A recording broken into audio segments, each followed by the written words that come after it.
Nah, setelah niat, kemudian badan sehat, spiritual juga sehat, nggak gila ya, jangan orang gila apa kan jadi relawan berbahaya. Terus juga dukungan keluarga juga udah oke. Skill apa sih yang harus dipelajari ketika menjadi relawan nih? Tapi kemarin itu yang saya aneh kok bukan Cikanikin yang masuknya, malah hulu-hulu kecilnya. Jadi ada aliran-aliran sungai kecil itu yang menjadi banjir bandang kemarin. Nah, kebetulan kemarin kan kita sama teman-teman juga sempat ke titik sumber air.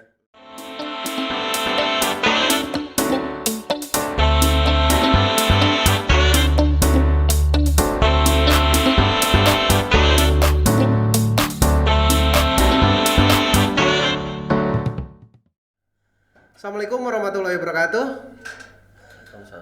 Waalaikumsalam warahmatullahi wabarakatuh. Ya, rekan-rekan pendidikan Merdeka, saat ini saya Sultan akan menemani teman-teman semua.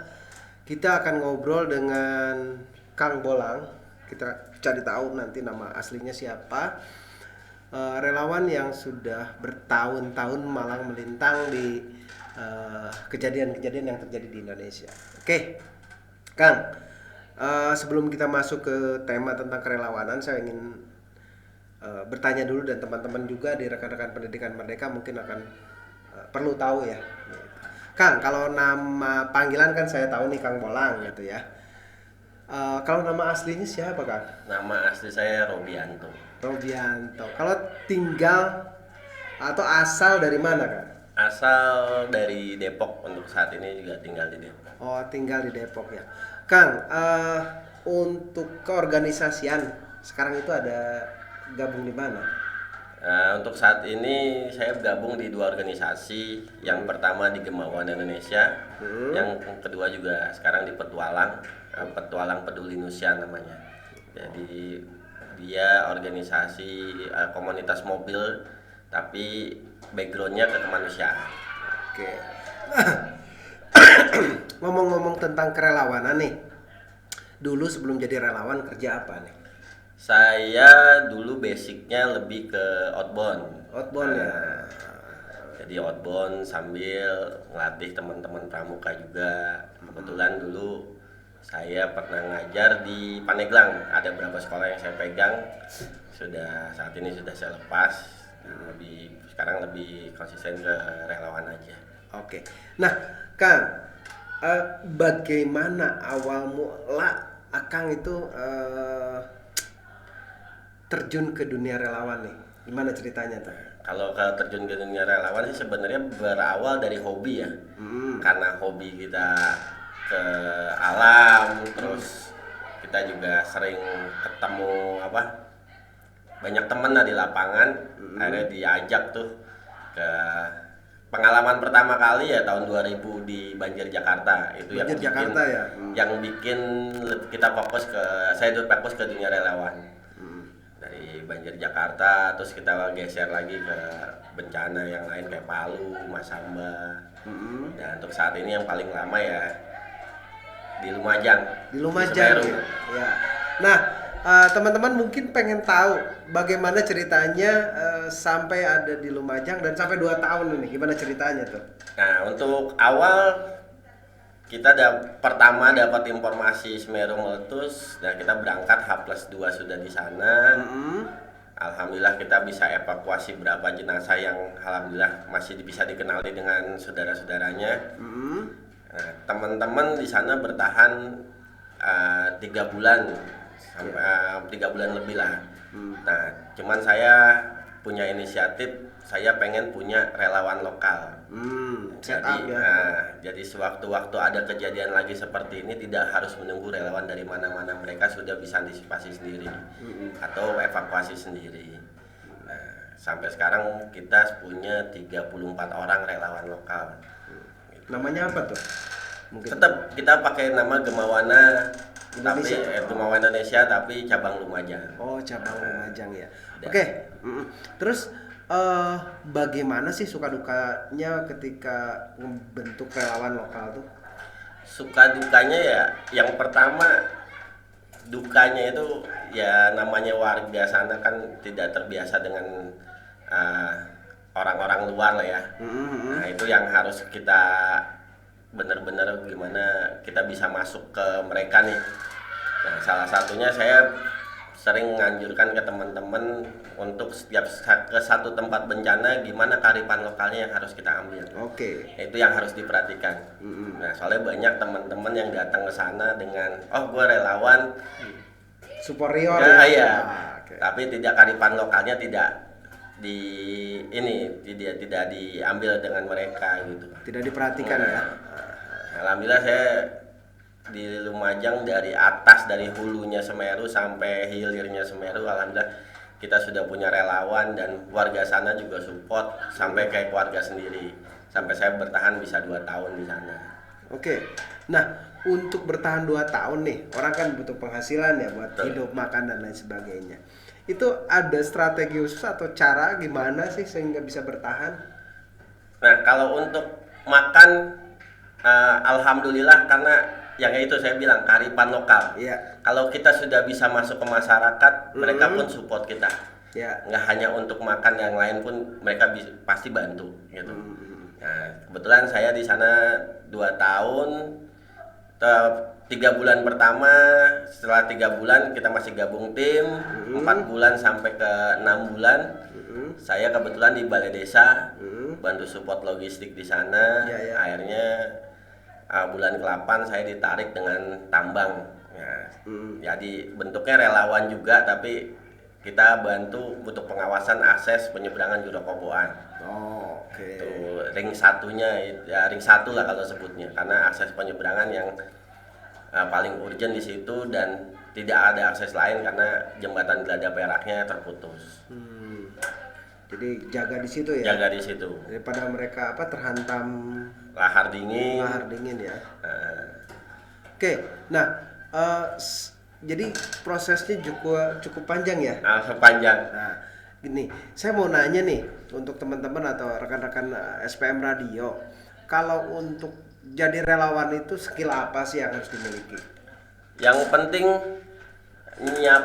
kita harus nyiapkan niatnya dulu. Niat. Nah, kalau mau jadi relawan tanpa niat belum tentu betah di sana ya. Oh gitu. Nah, yang kedua ya sehat jasmani dan rohani lah. Ya, yang ketiga ya dukungan dari mungkin teman-teman ya yang di di luar lah ya untuk kita, itu yang pertama. Itu aja sih sebenarnya kalau untuk jadi relawan, yang penting niatnya dulu. Niatnya dulu ya. Kalau kita turun ke sana tanpa ada niat ya percuma. Oke. Nah, setelah niat, kemudian badan sehat, spiritual juga sehat, nggak gila ya, jangan orang gila kan jadi relawan berbahaya. Terus juga dukungan keluarga juga udah oke. Skill apa sih yang harus dipelajari ketika menjadi relawan nih? Sebenarnya kalau kita belum punya skill, intinya kita tinggal belajar di lapangan. Belajar di lapangan. Nah, ya modelnya seperti kalau kita datang satu daerah. Nah, saya sih biasanya kalau satu titik bencana kayak model Lumajang, saya datang ke sana, komunikasi dulu kita dengan mungkin posko-posko sekitar, karena titik kita biar bisa dipantau dengan mereka juga, gitu kan. Nah itu. Yang kedua ya kita cara beradaptasinya gitu aja. Oke, itu. Ya pokoknya kalau teman-teman pengen jadi relawan ya niatin dulu. Nah itu kunci utama sih. Nah, kalau untuk basic-basic yang lain kayak evakuasi jenazah mungkin tinggal kita menyesuaikan di lapangan dan sambil belajar. Nah. Oke. Nah, terkait dengan ini kan Gunung Salak juga gunung berapi ya. Ya. Tetapi kan yang lebih dekat sih sekarang kemarin banjir bandang kan Bandang. di Leuwi Sadeng. Sebelumnya longsor juga di Sukajaya yang besar. Di sini juga ada longsor. Termasuk juga di Pasir Pogor di sini dan di beberapa tempat. Apa sih yang bisa dilakukan untuk wilayah yang memang rawan longsor nih dan banjir bandang? Apa yang bisa dilakukan oleh orang-orang muda Indonesia ini? Yang pertama kita mulai dari sekarang mungkin kita bikin plotting untuk titik-titik rawan bencananya. Plotting ya. Nah, yang kedua bagaimana kita bisa mengedukasi masyarakat Contohnya tidak memotong pohon. Terus yang kedua tidak membuang sampah sembarangan. Karena itu kan jadi sumber utama juga untuk sumbatan. Nah, yang penting teman-teman bisa, mungkin yang gampangnya gimana caranya kita mengedukasi masyarakat dan anak-anak nih. Mungkin dengan penanaman pohon di sekitar mereka gitu kan. Nah, itu kan jadi salah satu ini juga jalan untuk mengedukasi orang dewasa gitu sebenarnya. Ya, bincang tentang pohon nih. Waktu banjir Cibuntu Cicurug datang ya? Datang kebetulan 2 minggu. Punya pandangan sendiri terhadap banjir yang ada di Cibuntu? Saya lihat kan ada banyak pohon-pohon tuh waktu itu, karena saya juga ke sana. Ya, kebetulan waktu di sana saya dan tim kita waktu itu saya bawa Gojek, nama dari tim Gojek Jakarta. Kebetulan kita mapping, kita asesmennya beda dengan teman-teman melalui atas kita menyusuri aliran sungai, karena kita pengen tahu titik masalahnya ada di mana. Nah, berapa yang pernah saya lihat di sepanjang aliran yang utama kayak pohon. Kalau pohon dia benar-benar busuk, tumbang, dia akan hancur. Tapi kalau pohon hanya dipotong, itu dia, kalau yang di sana kita Cibuntu itu lihat tanpa kulit tapi rapi. Tapi kalau benar-benar busuk, dia akan tidak beraturan dalam kayunya. Nah, itu yang kita lihat kemarin sepanjang sampai hulu Citaman itu ya, itu pohon-pohon itu. Dan logging berarti kemungkinan besar. Karena logikanya dengan posisi di atas, dengan banyaknya pohon-pohon besar, keresapan air otomatis besar kan di atas. Nah, kalau untuk longsor kemungkinan besar cuma 20% lah. Tapi dengan longsor segitu besar kemungkinan ada illegal logging juga. Cuman kita tidak berani mempermasalahkan itu, mungkin ada masyarakat atau yang lain. Oke, nah mungkin ini menjadi catatan ya untuk warga sekitaran Gunung Salak untuk memperhatikan persoalan logging ya, agar resapannya cukup diperhatikan sehingga kita tidak terulang lagi ya banjir-banjir bandang. Nah, kemarin saya ketemu dengan Kang Bolang ini itu di Leuwi Sadeng. Kebetulan banjir bandang di Leuwi Sadeng. Bisa diceritakan sih hasil asesmen atau pantauan, karena setahu saya H+ ya, H1 malah sudah datang. H1 malamnya. Nah, gimana tuh? Kalau untuk pantauan saya di sana, saya berpikirnya tadi malah lebih ke Sungai Cikanikinya. Kenapa Cikaniki? Karena itu kan akses dari hulunya kan di Antam tuh. Iya. Nah, itu yang biasanya sering debit sungainya lebih mungkin di Antamnya hujan, di bawah lebih besar lah. Tapi kemarin itu yang saya aneh, kok bukan Cikaniki nih yang masuknya, malah hulu-hulu kecilnya. Nah, jadi ada aliran-aliran sungai kecil itu yang menjadi banjir bandang kemarin. Nah, kebetulan kemarin kan kita sama teman-teman juga sempat ke titik sumber air. Nah, itu kan juga kita lihat ada di atas itu ada ternak ayam, terus ada berapa longsoran kayak pohon bambu yang menyumbat. Itu kan bisa jadi salah satu permasalahannya. Kalau untuk yang kemarin Cibuntu, kalau hujan sebesar apapun tapi tidak ada penyumbatan, tidak akan terjadi seperti kemarin. Cibuntu apa Leuwi Sadeng? Leuwi Sadeng. Nah, kejadiannya hampir sama sebenarnya. Hampir sama ya? Hampir sama. Jadi kemungkinan besar, karena saya gali informasi di atas Leuwi Sadeng itu ada berapa hektar yang sudah dikontrak dengan orang dan tidak ada akses pohon di situ. Oh, di pembabatan. Jadi tanahnya dikontrak, terus pohonnya dipotong. Nah, kemungkinan besar resapan airnya tidak ada, dia bikin jalur menutup jalur akses sungai. Nah, sekalinya ke bendung hujan besar kan kemarin sempat hujan besar itu, tidak tahan ya itu. Karena kan tidak diduga gitu kan. Dan mungkin katanya kan ya sebelumnya ada pernah juga ya banjir, cuman nggak besar. Nggak besar. Dan setelah dibabat, nah itu semakin besar. Gitu. Nah, adakah mungkin saran untuk warga Leuwi Sadeng atau pemerintah setempat untuk bagaimana mengantisipasi hal itu tidak terjadi lagi nih? Yang pertama ya sebenarnya penanaman pohon lah ya di sekitar bibir-bibir sungai lah ya, itu yang lebih gampang. Yang kedua kita coba ini pengalaman ya, jangan sampai kedua kali ya gitu kan. Ya alhamdulillah tidak ada korban ya. Iya. Nah, mungkin kita dengan bikin warning system dengan sederhana, tidak memerlukan modal besar tapi manfaatnya banyak. Ya mungkin dengan kita modelnya di saat tiap titik sungai yang mengaliri warga, kita bikin model kayak lampu merah aja, hijau, kuning, merah gitu. Nah itu buat kita bisa tahu debit airnya seberapa besar nih, peningkatannya seberapa ini, gitu. Ya berarti partisipasi warga ya, secara partisipatif melakukan early warning system secara bersama-sama sehingga kemudian dampak yang lebih buruknya bisa dihindari. Selain dari bagaimana menghijaukan kembali lahan yang di atas itu, rencananya mau apa sih? Dengar-dengar gitu mungkin yang babatan itu. Katanya sih sebenarnya proyek apa gitu, saya belum paham juga, cuman rencana ke depan sih mungkin berapa minggu ke depan saya mau coba explore itu yang apa nih penyebabnya gitu kan. Karena ya kemarin dengan satu sungai aja saya sudah bisa ada gambaran, oh ini penyebabnya penyumbatan.